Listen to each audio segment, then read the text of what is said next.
Hello mga kabibig! Welcome back sa ating bagong YouTube channel. Ito ang pinakamaingay na YouTuber sa balat ng YouTube.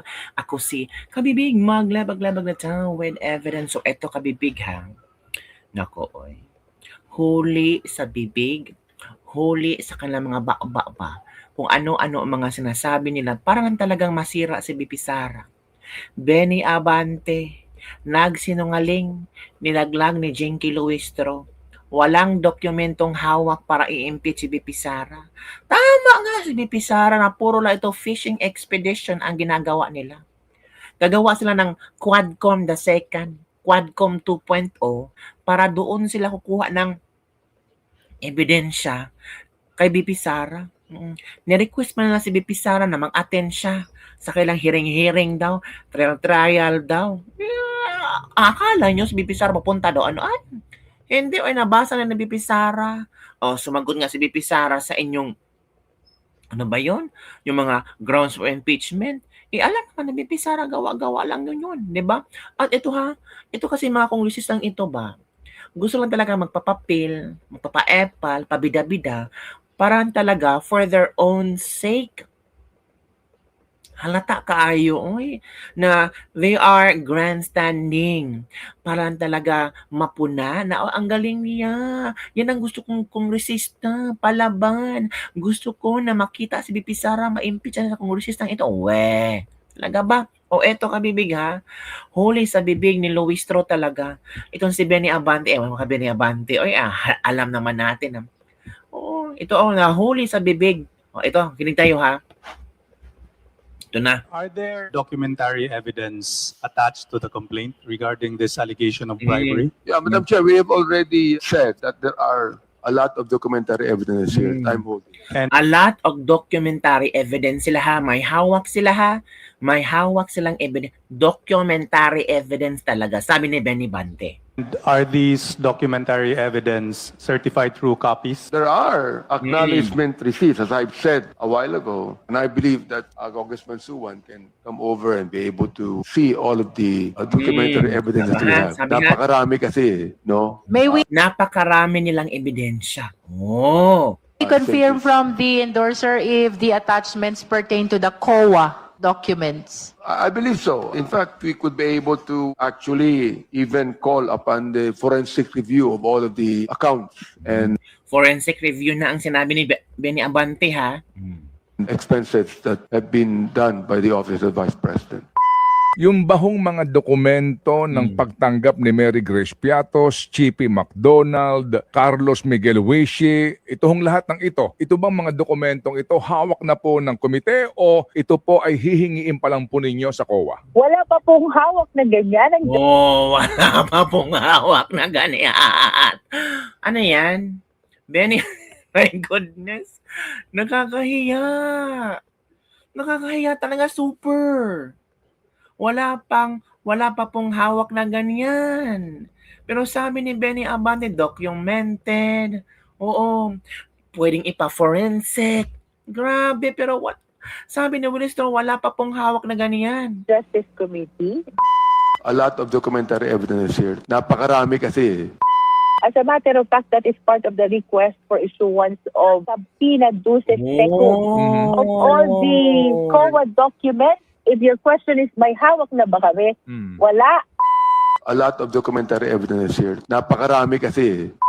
Except for some na naka-attach doon sa impeachment complaint. Are there documentary evidence Pakinggan attached niyo to the ulit. complaint regarding this allegation of bribery? Yeah, Madam Chair, we have already said that there are a lot of documentary evidence here. Time holding. And are these documentary evidence certified through copies? There are acknowledgement receipts, as I've said a while ago, and I believe that Congressman Suwan can come over and be able to see all of the documentary evidence that we have. Napakarami kasi, no? May we Thank confirm you. from the endorser if the attachments pertain to the COA documents? I believe so. In fact, we could be able to actually even call upon the forensic review of all of the accounts and expenses that have been done by the Office of Vice President. Yung bahong mga dokumento ng pagtanggap ni Mary Grace Piatos, Yan na. Chippy McDonald, Carlos Miguel Huishi, ito lahat ng ito bang mga dokumentong ito hawak na po ng komite o ito po ay hihingiin pa lang po ninyo sa COA? Wala pa pong hawak na ganyan ang Justice Committee. A lot of documentary evidence here. Napakarami kasi. As a matter of fact, that is part of the request for issuance of subpoena duces tecum. Mhm. Of all the COA documents, if your question is, may hawak na ba kami? Wala. A lot of documentary evidence here. Napakarami kasi. Except for Salv na naka-attach doon sa impeachment complaint. Are there Yan na. So ano ba ang napansin ni ito na. Ito na 'yon. Tama yung ginagawa ni Inday. Pinamumukha niya doon sa Committee on Justice na talaga namang wala kayong batayan. Correct. Attorney Sal, nagsumiti si VP Sara ng kanyang 15 pages na sagot sa dalawang impeachment. Walang batayan kasi wala silang dokumento. Walang ebidensya. Sabi pa ni Benny Abante, marami silang dokumento. Certified pa yon. Pero sabi ni Jinky Luistro, kaya nga mapapasupina kami kasi as of the moment, wala kaming hawak na ebidensya. Yan na. Complaint bago yung deadline kahapon. Sa kanyang consolidated verified answer ad cautelam, itinanggi ni VP Sara yung mga paratang na culpable violation of the Constitution at betrayal of public trust at iginit ng kanyang kampo na kulang sa konkretong ebidensya yung mga reklamo na nakabatay lamang sa haka-haka. Gayunman sinabi ng isang representative na si Terry Ridon na hindi direktang sinagot daw ng Vice Presidente ang mga aligasyon at sa halip ay kinwestiyon lamang yung proseso na impeachment. Samantala, ayon naman sa National Union or Unity Party, susuportahan lamang nila ang impeachment kung mapapatunayan ito sa pamamagitan ng malinaw, direkta at kapanipaniwalang ebidensya. Kabilang yung mga posibleng testimonya ng whistleblower na si Ramil Madriaga, Attorney Sal. Buti na lang po nakahabol po siya ng pagsumite ng kanyang sagot, Attorney Sal. But will it help po, Attorney, sa tingin nyo? Wala yan. Okay, sumagot ka kay hindi doon. Sigurado naman itutuloy ng Committee on Justice. Gaya ng paulit-ulit ko nang pinasabi. Tuloy-tuloy yan. Itatransmit nila yan sa Kamara de Representante in plenary session. Kasi whether meron niyang basihan o hindi, whether or not magbigay ka ng ebidensya o wala, whether or not may ebidensya o meron, wala yan. Useless lahat yan. Kaya tama yung ginagawa ni Inday. Pinamumukha niya doon sa Committee on Justice na talaga namang wala kayong batayan. Good. Wala kayong batayan sa ginagawa ninyong kalokohan. Kaya yan ang mayan yan. Ayan. Pagdating sa plenary, tuloy, transmission. Pagdating sa Senado, bokya sila dyan. Apat lang siguro, pusakal. Nakonto sa kanyang boboto. Kanyang conviction. Yan na. Walang pinamumukha ni VP Sara sa House Committee on Justice na wala silang batayan. Sinabi na nga niya, Jinky Luis, wala pa silang dokumentong hawak. Ay, nako, nakakahiya naman to. Diba? Nakakahiya talaga kami. Ito, Ito, ha? So maganda yung sinasabi ni Representative Ungab na yung mga kababayan natin talagang nagiging aktibo, hindi lamang sa social media. Kaya wag tayong bibitaw. Alam niyo kung bakit? Maniwala kayo sa hindi. Itong social media ay malaking parte ng aksyon na gagawin ng mga congressman natin. Kaya nga ngayon, 'di ba, sinasabi nga ni Congressman Ungab, yung likes, heart, laughing, napapansin niya ng mga congressman natin. At tandaan ninyo, itong mga congressman, kung bakit sila bumabaluktot. Pagdating na kay VP Sara Duterte, bakit sila nagbabalimbingan, bumabalik sa mga Duterte? Kasi nakikita nila yung mga constituent nila. Kaya malaki yun malaking parte yun ng kanilang decision making. Kasi nakikita nila, uy, itong mga constituent ko hindi naniniwala sa katarantaduhan ng mga kasamahan namin at katarantaduhan namin. Mas mabuti pa sigurong magbago na kami habang maaga kaysa sa mawalan kami ng boto. Remember, iba kasi usapan ng midterm. Sa midterm nga, nadali na na sila. Nasa kanila lahat ng power nun, ha? Kanila pa ang COMELEC nun. Correct. Iba na usapan pagdating mo ng 2028 election, Iba na, kasabay ang presidente. Iba na hong usapan yun. Correct. Makikinig na talaga ang mga congressman. Kaya marami nang natatakot na congressman na bumanat kay VP Sara Duterte, then nakikita nila kayo mga netizens. So maganda yung Totoo. Tayo mga netizen ay may hawak. O pwede natin silang hindi ipanalo. 'Di ba? Nang in-interview ni Karen Davila si Attorney Pua, sinabi niya yung 125 million na ginastos in 11 days, ano ang violation doon? Wala. What crime did the Vice President commit, if any? Sige nga, kung sino mga matatalino dyan. Next, yung 600 million, again, what crime did the Vice President commit sa confidential fund na yan? Di ba? Sabi ni Secretary Puno, ni Congressman Puno ng Antipolo City, kung hindi pala inaalaw yan, bakit nagbigay ng confidential fund? Tama. Di ba? Mm-mm. Ang sinasabi ni Congressman Puno, yung liquidation ng confidential fund, pareho lang ng intelligence fund. True. Kasi isa lang yun. Intelligence fund for the military. Confidential fund for civilian agencies. Correct. Pareho lang ang liquidation.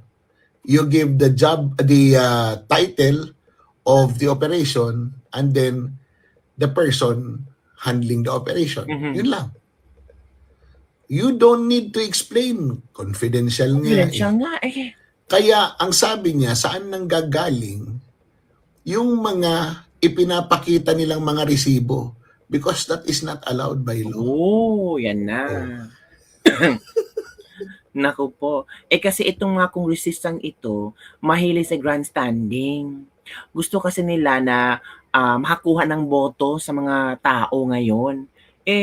Alam nyo naman, ito impeachment versus VP Sara, ginagawang plataforma para magpasikat, magbully at mag-black propaganda. Yan ang sabi ni Sal Panelo, which is true. Diba? Sisiraan nila si VP Sara para hindi talaga makatakbo sa 2028. Gagawin nila lahat para talaga ma-impeach si VP Sara. Ito Ano yun? Maxi ignorance plus gagawin nilang plataforma para magpasikat, para magbuli, para mag-block propaganda. Mini trial Alam mo yung nagsabi niyan? Sino man ang nagsabi niyan? Sino man nagsabi niyan? Si Yung Mini trial. it shows not only her mini ignorance Ooh. of the procedure, but maxi ignorance. Maxi Ano ka ba? ignorance. Abogado ko Yung, tingnan mo ano. Nag-ruling na nga sila, sufficient in form and substance. Pag sinabi mo in substance, ibig sabihin, meron ng reasonable ground para dali mo yan sa plenary at magbotohan na kayo. Oo, Kung no itatransmit for o hindi. trial. Madalit sabi, tapos na ang trabaho nyo. May rekomendasyon na nga kayo Bakit pa kayo kakaroon ng investigasyon? Bakit? Kasi gusto niyo magkaroon ng plataforma para magpasikat na naman kayo, para iladlad nyo yung mga testigo, sisiraan naman si Inday Sara kahit wala namang kabatay-batayan yung mga demanda. Yan. Maxi ignorance. Very ignorant ba talaga, Attorney Sal? Or iba lang talaga yung takbo ng utak nila? Kasama na yon, maxi ignorance plus gagawin nilang plataforma para magpasikat, para mambuli, para mag-block propaganda. Kaya nga dapat i-transmit na nila yan, magbotohan na kayo. Transmit, At tama. kumusta ko, hindi kayo kukuha ng 215 votes gaya ng nakuha nyo noon. Bagsak bagsak ang bilang nyo. Hanggang 100 plus na lang yan. Ito nga si Ronnie Puno ng NUP. Salita na, yung mga 42 yun. Bagsak ba sa 215? Hindi bubuti ng ganun-ganun lang. Marami pa dyan iba. Marami ako nakausap na hindi na namin pwedeng isuko. Sumuko na kami the first impeachment kasi wala kaming choice. But this time talagang lalantad na kami. Marami ako nakausap na kongresista. So mas marami pang pwedeng umatras. Maraming babagsak ang bilang. Oo. Kasi dati 215 votes Mm. for impeachment. Wala na yan. Mawawala na yan 215 na yan. Pupusta ko sa inyo. Kasi nangyari nung last election, Attorney Sal, it was a political suicide sa maraming politiko, Attorney Sal, when they voted for the impeachment of Vice President Sara Duterte na ginawa namang unconstitutional ng Korte Suprema. And are they willing to make the same decision ngayong papalapit na rin yung 2028 elections, Attorney Sal? Mapahiya sila. Meron pang gagawa niyan. Mhm. Kasi nga, naglalaro pa sila. 2 years and 2 months to go pa eh. Mhm. Pwede pang magsip-sip sila sa administrasyon. Pero yung mga iba, hindi na makatagal, hindi na lalantad na raw sila. Lalantad na sila, kabibig. Hala ko, naku po, malalaman talaga kung sino ang para sa administrasyon at kung sino yung babaliktad at magbabalingbing-balingbing. Naku, balingbingan naman. So yun lang, kabibig, ang ating latest lebak-lebak for today. Nako, Lubistro, nako, nilaglag mo. Si Benny Abante at sabi ni Sal Panelo, grabe yung pagka-ignorante nyo. Sabi nyo may substance in ground na. Sige, mag-plenaryo na kayo pero gusto na ng mini trial. Bakit magkaroon ng mini trial? Kasi gusto lang ibuli, pabagsakin, and the same time siraan si VP Sara. Magpasikat sila na. Kami ang nakadiscover na maglalakaw si Sara. Kami ang nakadiscover ito yung mga ginagawa ni Sara. Magpapasikat kahit walang dokumentong hawak. Nakakahiya. Yun lang kami, big. Don't forget to like, subscribe, and share this video. Bye everyone. See you next time. Benny Abante o laglag ka.